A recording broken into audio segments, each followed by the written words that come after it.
நாடாளுமன்றத்தில் தாக்கல் செய்யப்பட்டுள்ள வக்ஃபு வாரிய திருத்த சட்டத்திற்கு திருச்செந்துறை கிராம மக்கள் வரவேற்பு தெரிவித்துள்ளனர். திருச்சி ஜெயபுரம் அருகே திருச்செந்துறை கிராமம் அமைந்துள்ளது. இந்த கிராமம் முழுவதும் வக்ஃபு வாரியத்திற்கு சொந்தமானது என சர்ச்சை வெடித்தது. இதனால் அந்த கிராமத்தில் நிலத்தை விற்கவும் வாங்கவும் வக்ஃபு வாரியத்திடம் தடையில்லா சான்று பெற வேண்டும் எனவும் கூறப்பட்டது. இதற்கு எதிர்ப்பு தெரிவித்த அக்கிராம மக்கள் போராட்டங்களை முன்னெடுத்தனர். இதனையடுத்து தமிழ்நாடு அரசு இந்த விவகாரத்தில் தலையிட்டு நிலத்தை வாங்கவோ விற்கவோ தடையில்லை என அறிவித்தது. இந்த நிலையில் மத்திய அரசு நாடாளுமன்றத்தில் தாக்கல் செய்த வக்ஃபு வாரிய திருத்த சட்டத்திற்கு திருச்செந்துறை கிராமத்தினர் வரவேற்பு தெரிவித்துள்ளனர். இதன் மூலம் தங்கள் சொத்து பாதுகாக்கப்படும் என தெரிவித்துள்ளனர்.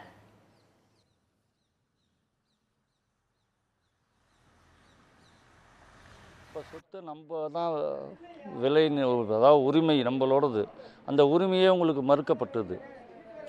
இப்போ எனக்கு எங்கள் ஃபோர் ஃபாதர்ஸ் சொத்து கொடுத்துருக்காங்கன்னா அந்த சொத்து வக்ஃப் போர்டு சொந்தம்னா நீங்கள் வக்ஃப் போர்டில் தான் போய் கிளியர் பண்ணிட்டு வரணும். திருச்செந்துறை தான் மெயின் காரணம்.